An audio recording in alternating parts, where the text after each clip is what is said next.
তো নমস্কার বন্ধুগণ, আমি বাংলার বিশ্বনাথ, আপনারা দেখছেন আকাতসুকি নিউজ। তো আমি আশা করি আপনাদের গ্রামে, শহরে এবং পৌরসভার যে কোনো এলাকায় হোক না কেন, এই 15, 16, 17 তারিখে আপনাদের অঞ্চলেও এই জনকল্যাণ শিবিরটি বসেছে, যেখানে অন্নপূর্ণ ভাণ্ডার, মৎস্য যোজনা, কৃষি যোজনা, ছাত্র ভাই লোন, স্টুডেন্ট লোন, কী সব আছে বিভিন্ন রকম, এবং আয়ুষ্মান কার্ড সহ বিভিন্ন রকম প্রকল্পের জন্য আবেদন এবং ফর্ম ফিল আপ চলছে।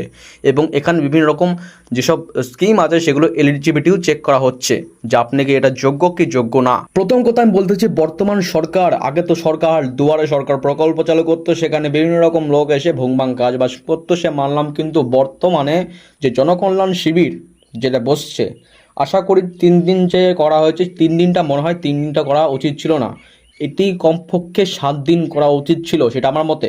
কেন একটি এতগুলো পঞ্চায়েত এলাকার লোক, যেরকম বগুড়ায় ভাই আজকে যে জনকল্যাণ শিবিরটি হয়েছে আমাদের এখানে, যেটা আমি ভিডিওর মাধ্যমে আপনাদেরকে দেখাচ্ছি, যে ডাকঘরের পাশে যাকে বলা ডাক বাংলা বা এখানে হরিবংশ কি শিবির একটা আছে, সেটা বড় করে একটা হল আছে, সেখানে এই কাজটি হয়েছে, সেখানে প্রচুর লোক এসছে। কিন্তু এই যে 3 দিনে এত কি করা সম্ভব? বিভিন্ন শহর এলাকা আছে, বিভিন্ন রকম অন্যান্য অনেক দূরবর্তী গ্রাম এলাকা আছে, সেখান থেকে মানুষ যেতে যেতে অর্ধেক টাইম নষ্ট হয়ে যায়, এবং মানুষ এইসব সময় বিভিন্ন রকম কাজে থাকে, বিভিন্ন রকম অনেক রকম অসুবিধা থাকে, কেউ হাসপাতালে থাকে।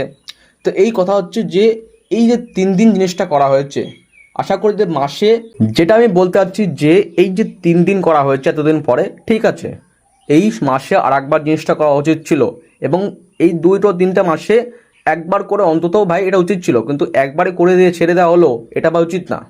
তাই বলছি জনকল্যাণ শিবির এটা করা হচ্ছে, আরও করা হোক আশা করি। কিন্তু আজকে যে ঘটনাটা ঘটলো আমার সাথে, আমার একজন নিজস্ব আমার দিদা, যে মা তার সাথে ঘটনা ঘটেছে, সেই ঘটনাটা আমি পরে হয়তো বলবো।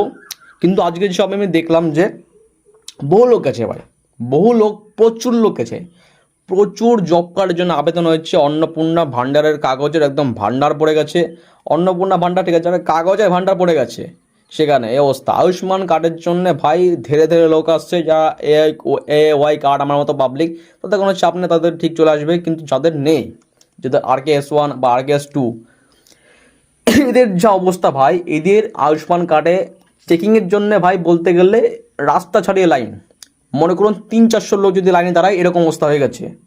এবং চেক করতে করতে মানুষের দিন চলে যাচ্ছে, জমা দিতে দূরের কথা। এদিকে সে মানলাম ভাই অনলাইনে অ্যাপ্লাই হচ্ছে এবং করা হচ্ছে, তাও ওখানে লোক জড়ো হচ্ছে। বা এটা বুঝবেন যে একটা মেন একটা পয়েন্ট, যেখানে লোকে জমা নিচ্ছে, সেটা আসল সরকারের সাথে কানেকশন, সেখানে জমা দিতে হবে। তো এই জন্যে ভাই এখানে অনেক লোক চলে এসছে। তা আমি বলতে চাচ্ছি যে এত কম সময়ে এতগুলো কাগজ ভাই জমা দেওয়া যায় না। তাই জনকল্যাণ শিবির আশা করি যদি পরের মাসে আপনি আর একবার বা 2বার করেন তো খুব ভালো হয়। সরকারের কাছে এই অনুরোধটা ছিল। তো এটাই আমার বক্তব্য ছিল। এবং ভিতরে যে হলটার মধ্যে লোকজন একদম ভরে গেছে, বলছে যে এই যে মৎস্য যোজনার জন্য, এই যে কৃষি যোজনার জন্য প্রচুর লোক অ্যাপ্লাই করেছে, কিন্তু ফল কতটা পাওয়া যাবে সেটা আমরা পরের মাস না আসলে বুঝতে পারছি না। এবং যেখানে বৃক্ষদানের একটা ব্যাপার হয়েছিল, যে বৃক্ষ একটি মায়ের নামে গাছ লাগান, আমাদের প্রধানমন্ত্রী যেটা বলেছিল, সেখানে প্রচুর লোক এসছে গাছ নিতে, কিন্তু গাছ ভাই ভাগের কেউ পায়নি। এখানে বুঝতে পারছেন যে মানুষ প্রচুর হয়ে যায়। আরেকটি ব্যাপার দেখলাম যে প্রধানমন্ত্রী সৌর প্যানেল যোজনা কি একটা আছে, সৌর প্রকল্প যোজনা, সেখানে বলছে যে আপনি যদি সৌর প্যানেল লাগান তাহলে সরকার থেকে আপনি 40% আপনি পাবেন, 40% অনুদান আপনি পাবেন। যেরকম আপনি যদি 70,000 টাকার বাজেটের আপনি যদি সৌর প্যানেল লাগান 100 ইউনিটে, যেটা কথা বলা হয়েছে, সেখানে আপনার পকেট থেকে 40,000 টাকা দিতে হবে, সরকার আপনাকে 30,000 টাকা দেবে। তো এরকম করে সৌর যোজনাও এসছে। কিন্তু যদি দেখতে চাই ভাই, গরিব মানুষের 40,000 টাকা অ্যাফোর্ড করা অনেক কঠিন ব্যাপার। যারা যারা ধনবান আছে তারা করতে পারে, এবং শুনছি লোন ফোনও দিচ্ছে। কিন্তু কথা হচ্ছে ভাই, লোন মানুষ কী করে শোধ করবে? সেজন্য মানুষ এইসব বিষয়ে মাথা ঘামাচ্ছে না। মানুষ এখন লক্ষ্মীর ভাণ্ডারে পড়ে গেছে তাই জন্যে। এবং যুবসাথীর যে যে জিনিসটা আগে সরকার দিত, এখন শুনছি স্টুডেন্ট লোন দেবে। আর ভাই লোন কী করে শোধ করবে?